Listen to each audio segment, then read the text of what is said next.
आज वसंत पंचमी है। एक आत्मीय मित्र का फ़ोन आया मुझे और उन्होंने कहा कि कल पूरी रात पढ़ने के बाद सीताहरण आध्यात्मिक उपन्यास संपन्न हुआ। इसे मैं पिछले 15 दिन से पढ़ रहा हूँ और संकल्प लिया था कि वसंत पंचमी के दिन इसे संपन्न कर दूँगा और अपने आप से किया वह वादा मैंने निभा दिया है। और इसको पढ़ने के बाद अब जो मेरी हालत हुई पड़ी है उसमें मुझे कुछ समझ नहीं आ रहा कि मैं क्या करूं। मैंने उनसे पूछा, भाई ऐसा क्या हो गया, क्या हालत हो गई? वे बोले, बस सब कुछ अंदर का घूमे जा रहा है, सब कुछ चारों तरफ घूम रहा है। लग रहा है कि ये हो क्या रहा है, क्या कुछ घटा ये है चारों तरफ और किस तरह से सीता जी का हरण हो गया।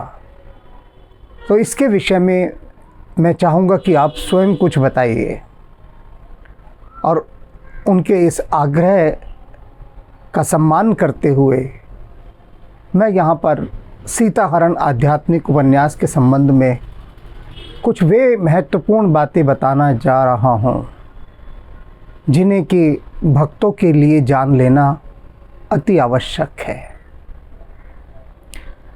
जब सीताहरण आध्यात्मिक उपन्यास लिखने की बात आई तब हमने कहा हनुमान जी से कि एक बात बताइए कि सीताहरण जो हुआ क्या वह इतना सरल काम था? तब वे बोले, सच में सीताहरण का होना एक बहुत ही अनहोनी और विचित्र घटना थी, ना घटने योग्य घटना थी और वह भी घट गई कि परमात्मा की ही पत्नी का कोई अपहरण करके ले जाए, यह कोई साधारण बात नहीं है। उन्होंने मुझे बताया कि देखो, एक बात बड़े ध्यान से देखो कि जिस समय भगवान कृष्ण की रक्षा होनी थी उस समय कारागार के सभी पहरेदार सो गए, आंधी तूफान आया, ऐसा कुछ भी नहीं हुआ जो मार्ग की बाधा बन सके। अर्थात वह घटना घटनी थी तो हुआ और बहुत ही सुरक्षित ढंग से कारागृह से उनको निकाल कर ले जाया जा सका। ठीक इसी के समानांतर जब सीता का हरण होता है तब आश्रम में कोई भी नहीं, अन्यथा राम के आश्रम में इतनी चहल पहल रहती थी। जहाँ भी राम जाते थे वहाँ पर आसपास के वनवासी, आदिवासी, ऋषि मुनि वे सब वहाँ पर जमवाड़ा लगाए बैठे रहते थे। पूरी रौनक होती थी, गौशाला होती थी, एक बहुत ही मेले जैसा परिवेश होता था। लेकिन उस दिन, जिस दिन सीता का हरण होना है, उस दिन ऐसा क्या घटा कि वहाँ पर कोई भी नहीं, एक परिंदा तक नहीं। ऐसा क्या हो गया? अर्थात परिंदा का मतलब कि आश्रम में एक भी व्यक्ति नहीं और सीता जी बिल्कुल अकेली रह गई। ये सारे समीकरण कैसे बने? और फिर क्या इतना सरल था रावण के द्वारा सीता को हर लिया जाना? सीता के हरण को लेकर रावण ने कितनी बड़ी योजना बनाई, वह सारी योजना कहाँ पता है लोगों को? नहीं पता। और उस योजना की बारीकियां क्या थी?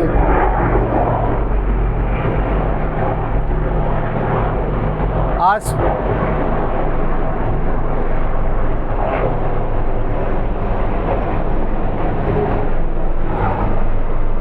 26 जनवरी भी है तो हेलीकॉप्टर सलामी देते जा रहे हैं। बड़ा अच्छा बैकग्राउंड म्यूज़िक है सीताहरण के इस वीडियो पर, हेलीकॉप्टरों का। अब इसमें क्या है, सीताहरण की जो शुरुआत होती है, इसका जो बीजारोपण होता है वह शूर्पणखा से होता है। हनुमान जी ने जिस प्रकार से हमें भरत जी के हृदय में झांकने का अवसर दिया, राम जी के हृदय में, सीता जी के, उसी प्रकार से उन्होंने हमसे कहा कि चलो तुम्हें शूर्पणखा का हृदय दिखाते हैं। और शूर्पणखा के हृदय में जब हमने झांका तो देखा जैसे कि कोई कुएं में झांके और कुएं में कोई अनुगूंज दिखाई देती हो, तो शूर्पणखा के हृदय में सिर्फ राम नाम की गूंज ही गूंज रही थी। हर पल राम का नाम उसके हृदय में। यह बात बिल्कुल अलग है, बिल्कुल अलग है कि राम नाम की उसकी वह गूंज परम तामसिक थी, पर गूंज तो थी और राम नाम की ही थी। तो किस तरह से शूर्पणखा तड़प रही है, छटपटा रही है उस राम नाम की गूंज के साथ, वह सब हनुमान जी ने इसमें लिखवाया। और अद्भुत है वह लिखवाया जाना। मैं इस समय तटस्थ होकर एक पाठक के रूप में इस बात को बता रहा हूँ। शूर्पणखा जिस ढंग से राम के प्रेम में गिरती है, उसका वह ढंग उसके होश उड़ा देता है। और राम का युद्ध कौशल वह तो अद्भुत है ही है। इसके साथ ही साथ राम सीता को कितने प्रकार से समझा रहे हैं वहाँ पर। यहाँ पर सबसे अधिक बातचीत राम और सीता की है इस आध्यात्मिक उपन्यास में। सीता किस प्रकार के प्रश्न राम से कर रही हैं और राम सीता को किस प्रकार से उनके उत्तर देते चल रहे हैं। संभवतः राम को आने वाली घटना का पता था। संभवतः मैं इसलिए कह रहा हूँ क्योंकि एक कथाकार की दृष्टि से उसे मैं स्पष्ट नहीं कर रहा। तो राम सीता को भविष्य के बारे में संकेत भी दे रहे हैं वहाँ पर, और सीता के अवचेतन मन में भी सारे संकेत जाकर इकट्ठे होते जा रहे हैं, सारे संकेत। अब जो मारीच और रावण की बातचीत है, वह सीता हरण आध्यात्मिक उपन्यास का एक बहुत ही महत्वपूर्ण पक्ष है। अर्थात ये पूरा जो षड्यंत्र रचा गया सीता हरण का, उसके पीछे रावण और मारीच, इन दोनों के जो संवाद हैं। मारीच राम का भक्त बन चुका है और लंका में अपना एक आश्रम बनाकर रह रहा है। अब रावण मारीच को इस बात के लिए सहमत करना चाहता है कि वह सीता हरण की योजना में उसका सहयोग करे। तो ये जो स्वर्ण मृग की परिकल्पना सामने आई, वास्तव में ये स्वर्ण मृग था क्या? ये सामान्यतः लोग इसे कोई जादुई चीज़ समझ लेते हैं कि मारीच ने जादू किया और वो सोने का हिरण बन गया। ऐसा नहीं था। इसका जो सत्य था वह हनुमान जी ने दिखाया है। सीता के हरण के समय रावण की जो मनस्थिति है, वह भी देखने योग्य है। क्यों? समझिए। एक सम्राट जो अपने आप को तीनों लोकों का स्वामी कहता है, और था भी एक प्रकार से, वो पूरे संसार में जिसका आतंक ऐसा समाया हुआ था कि देवताओं का राजा इंद्र भी उससे कांपता था, सारे दिक्पाल कांपते थे। कोई भी ऐसा न था जो रावण के सम्मुख उसे चुनौती दे सके। सोचिए, एक ऐसा तानाशाह सम्राट, और वह एक भिखारी का वेश धारण करके, एक साधु का वेश धारण करके, याचक का वेश धारण करके अकेला सीता का हरण करने जा रहा है। क्यों? क्यों? मारीच कहता है रावण से कि सीता का हरण करना है तो अपनी सेना भेज दो, उठा कर ले आएगी वो सीता को। क्या समस्या है इसमें? समस्या क्या है? तुम क्यों जा रहे हो? तो रावण जानता है कि वह क्यों जा रहा है, उसे अच्छी तरह से पता है, क्योंकि रावण यह देख चुका है कि राम ने उसकी राक्षसी सेना का किस प्रकार से संहार किया। भीतर ही भीतर रावण राम से बुरी तरह से कांपा हुआ है।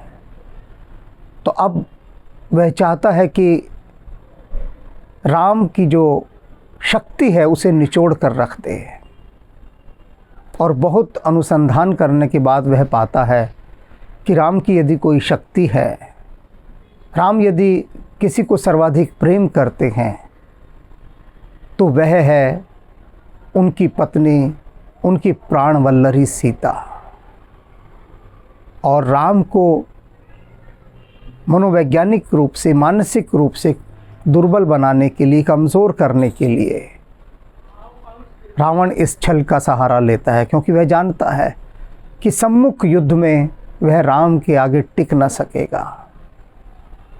और सीता जी का जो चिंतन है इसमें, लक्ष्मण को राम के पीछे जाने के लिए प्रेरित करने के लिए जो भी कुछ उन्होंने कहा, उसका उल्लेख वो आगे जाकर अशोक वाटिका में वहाँ की रक्षा प्रमुख के सम्मुख करती हुई कहती हैं, मेरा हृदय चीख चीख कर रोता है कि अपने बड़े भाई की आज्ञा पालन हेतु मेरी रक्षा में अडिग खड़े लक्ष्मण को मैंने अग्नि और विष में बुझे हुए अपनी वाणी के बाणों से क्षत विक्षत कर दिया।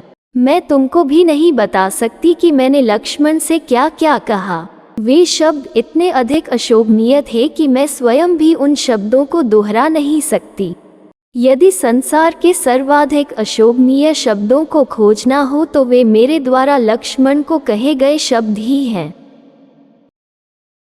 कुल मिलाकर यह जो सीताहरण आध्यात्मिक उपन्यास है, जब आप इसका अध्ययन करेंगे तब इस बात को जान पाएंगे कि आप कितना कुछ नहीं जानते। अर्थात इस हमारे सम्मुख जगत में इतना रहस्य छिपा पड़ा है, जिसे कि हम एक सामान्य घटना मानते हैं कि हाँ, ये तो हमें मालूम ही है। सीताहरण, अरे ये तो हम जानते हैं सीताहरण। लेकिन जब इस उपन्यास का अध्ययन करेंगे तब जानेंगे कि हम तो कुछ भी नहीं जानते थे सीताहरण के बारे में, उसके रहस्य के बारे में। अभी सिर्फ आप एक सूचना जानते, एक इन्फॉर्मेशन आपको पता है कि रावण ने वेश बदला, आया और सीता का हरण करके ले गया, बस इतना ही पता है। लेकिन इसके पीछे जो रहस्य छिपा था, रहस्य में जाने का तो सभी प्रयास नहीं करते ना। तो जाइए, अगर रहस्यों में झांकना है तो इस उपन्यास में प्रवेश कीजिए।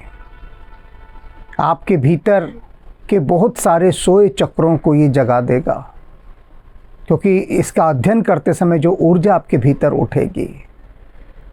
शूर्पणखा जब चीत्कारें मार मार के सीतकारती हुई राम राम राम पुकारती है शूर्पणखा, तब आपके भीतर की बहुत सारी नकारात्मक ऊर्जाएं भी राम को पुकार उठेंगी। इसीलिए कहता हूँ कि सीताहरण का यह उपन्यास रहस्य लोक में प्रवेश करने का एक द्वार है। द्वार मैंने दिखा दिया, रास्ता मैंने दिखा दिया, बाकी मुसाफिर जाने। राम राम।